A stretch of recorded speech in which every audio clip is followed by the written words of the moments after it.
Alrighty, now it's time to take you guys through the sketch plane. So, we just got done making our super awesome Topper of Death. I'm going to go ahead and save this for some odd reason. And whenever I save it, it's going to ask me what I want to go ahead and name it, and it's going to go ahead and keep up with the versions that I have of it. So, every single time that you save something, it's going to write over whatever version was previously there. However, the good news is you can always access previous versions using the timeline feature down below. So, uh, there we go. Just go ahead and save that. Call it good. Okay.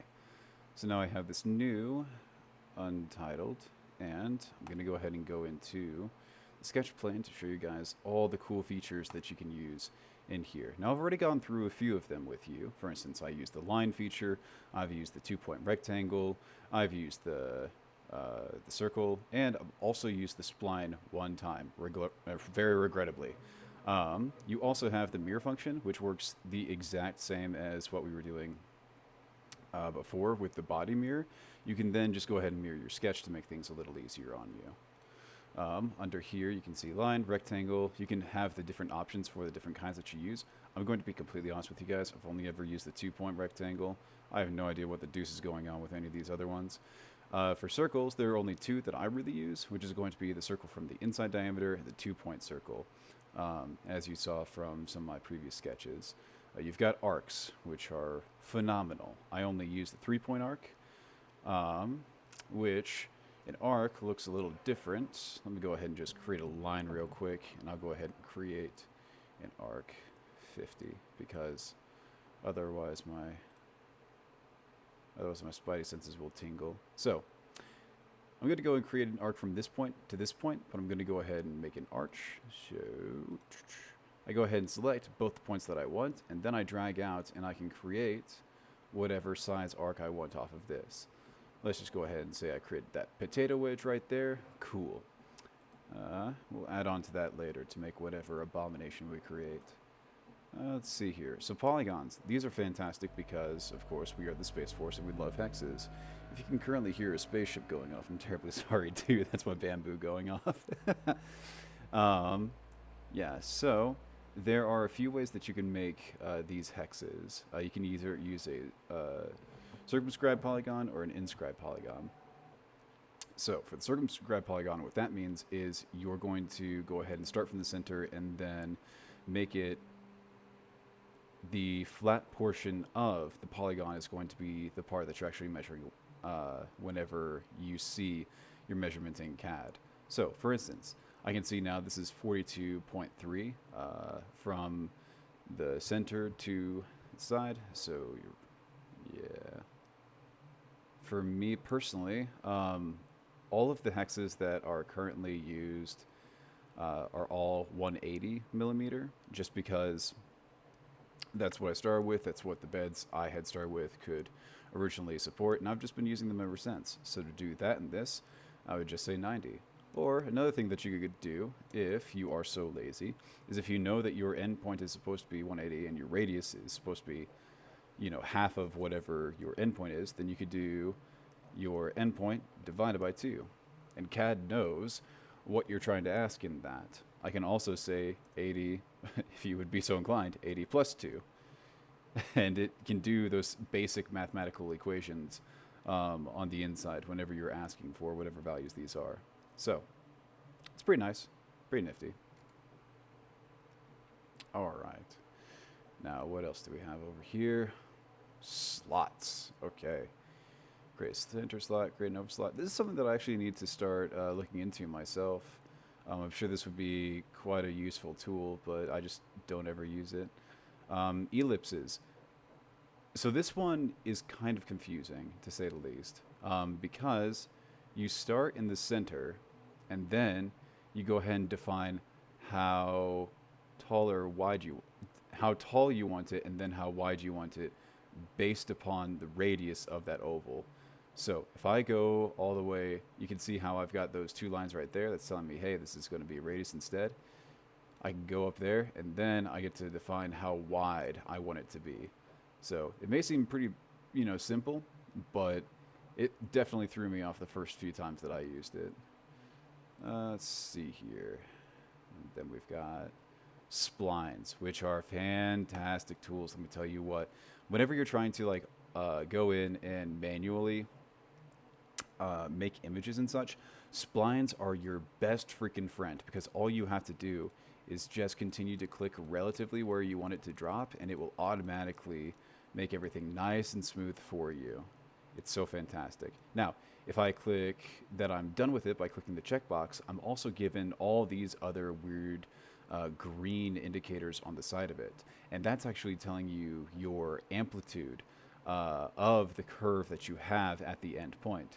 For instance, if I go ahead and take this and I adjust this to the side, I can adjust based upon how long this is, how much power and sway it has on the other squiggity around it.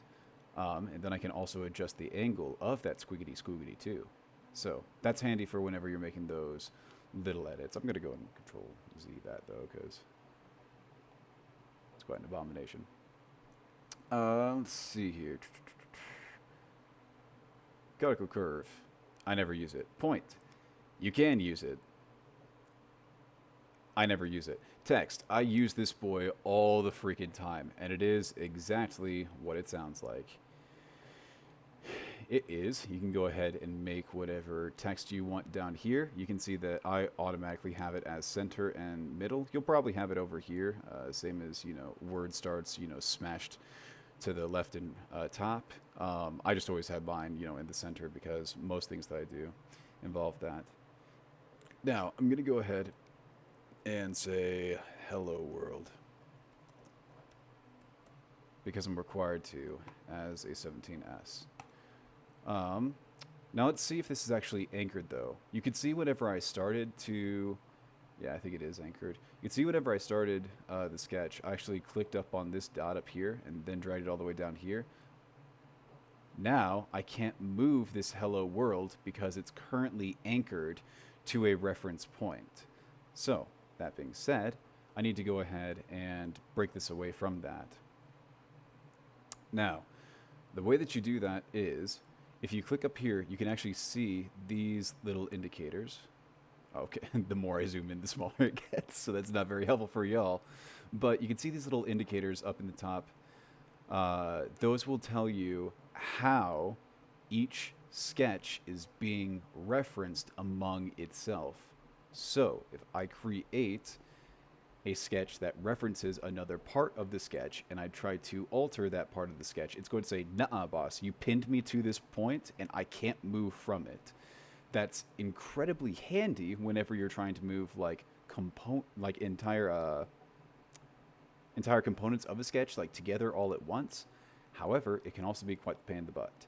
The reason why Fusion 360 does this is because whenever you alter and edit things, because of the waterfall effect that you have in your history, you can make edits in the past that will then have ripple effects down the way into the future. Those ripple effects can only happen if these constraints stay constant with it. If it does, imply them. It'll make more sense here in a bit. So if I go ahead and select and then delete that, and then let's see if I have another one. Yep, I do. I have another reference point in there. I can delete this. Oh, nope. Come on. Delete. Delete. Delete. Okay, you're just not going to delete. That's fine. This was the other one that I used. Let's see if we got some constraints there. Yeah, I do. Okay. And now I should be able, if everything else works accordingly. Yeah, look at this. Since I deleted those 2 points right there, those 2 constraints, then now I can go and drag and drop this hello world and put it wherever I want.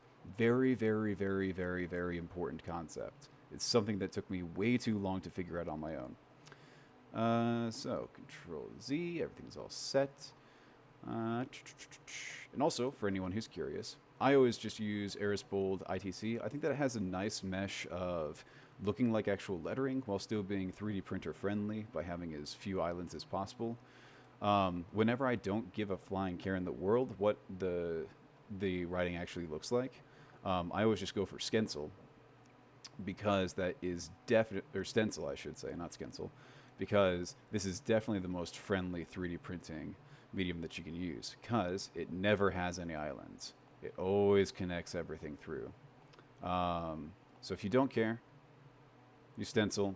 However, if I had a bunch of wall art and such in a squadron that had stencil on it, that just looks so fucking boot, and I don't want to do that. So I'm going to go ahead and advise you use something along the lines of that. What was that, Ares? Yeah, Ares. Okay. So that's all set. Let's see, what else can we create in here? Mirror, circular pattern, and rectangular pattern. Again, the circular pattern and rectangular pattern work in the exact same way as what we had just discovered through the create function. It's just now it's in a sketch function. So if I go ahead and make a circle over here, boop, and then I want to go ahead and create a circular pattern, I'm going to go ahead and select this as my center point, and then this is the object that I want to go ahead and bring around town. If I go ahead and click 3, then I have them on those 3. If I do 6, then I have one at each endpoint of this. Cool. I like it. Now, what else do we have? Rectangular pattern, exact same concept as what we have discussed before. I have never used this tab. I don't know what it is, but I now know, because of my ignorance, I need to do some more research into that. And then sketch dimension. I never used that. Need to look into that. Now modify. I use this shit all the time. This is so good. So good. Let's say that...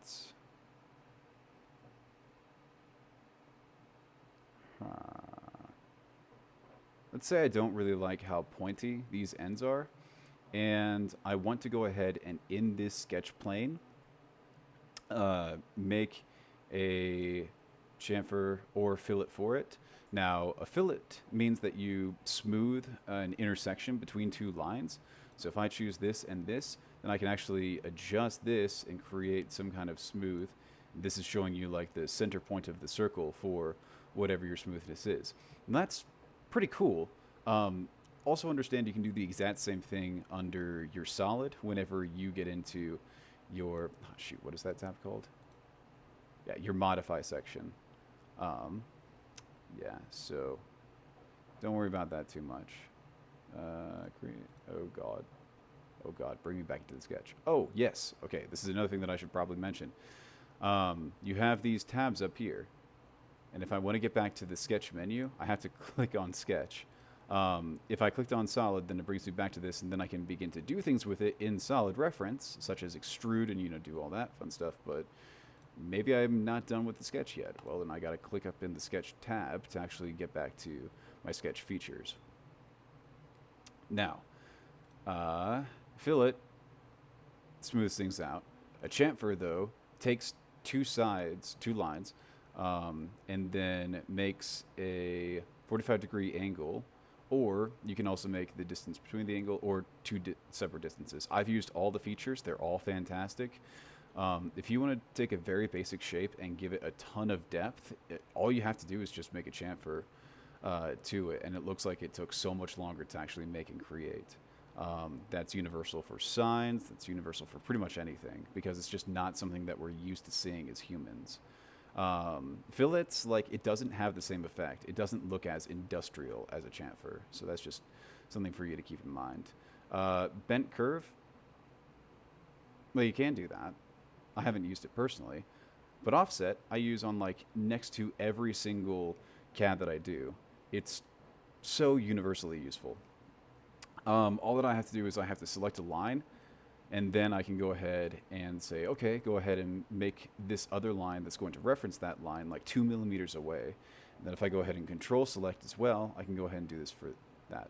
For creating tolerances and just creating, you know, borders in general, it's a phenomenal tool. I use it all the time. I'm going to go ahead and say okay. Oh, flip function. Oh, okay, that's it. So it just adds the negative to the 2. Okay, that's kind of cool. That's kind of cool. And then, of course, you have your directions in here. Exact same functions as before. You can have 2 of them. You can have them symmetric. Yeah. All that fun stuff. What else do we have in here? Trim. Never used it. Probably should do some research into that. Extend, break, sketch scale. Of course, I use this one all the time. This is just how you scale your sketch. It's very, very useful. And then up here are your constraints. So these are some of the things that I was talking about before that you need to delete before you can actually begin to move things. And these are some of the symbols that you're looking for whenever that happens. Now, you can also, what I'm going to call, tack things into place, or make sure that they follow a specific rule or guideline that you want by selecting some of these constraint features. To be completely honest with you, I never use this because I'm not doing that, complex of CAD. It's something that I'll be picking up later on down the road, but I just haven't really had a use for it up until this point. Then over here, you've got your inspect function, which is a great little tool to have whenever you're trying to make measurements in this sketch. But honestly, I use inspect a lot more whenever we're talking about bodies rather than in the sketch plane. So I'm going to go and click over here. I'm going to click over here. And I have 184 millimeters. Cool. That tells me the distance of those 2 points. Cool. Now I have insert over here. Now, it's whenever things start to get really fun. You can insert like a PNG or something like that using a canvas, which is very useful if I want to go ahead and create a sketch where I'm going to be extruding a picture that I don't have another reference for. I'm going to go over to the...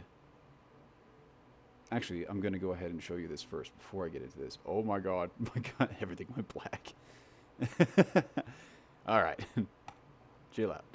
I'm going to go and show you this before I start inserting PNGs and SVGs. So I'm going to go ahead and hide this sketch, and I'm going to go ahead and create a polygon because I'm in the Space Force, and I freaking love that. Why can't I see my origin? Because my origin was hidden for some odd reason. Why can't I reference my origin?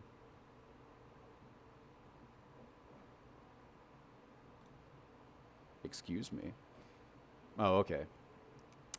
Because I created a sketch on top of a sketch that I had already made, it was referencing that sketch and not the origin. So that is important.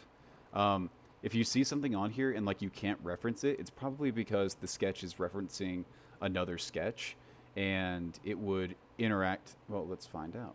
It would interact then with the previous sketch, but it wouldn't interact with itself. Cool. So, that being said, sorry if you can hear chirps in the background. Let's go ahead and create a polygon. Let's grab polygon. And then 90. And this, I guess I've kind of showed the concept of how sketches reference themselves. But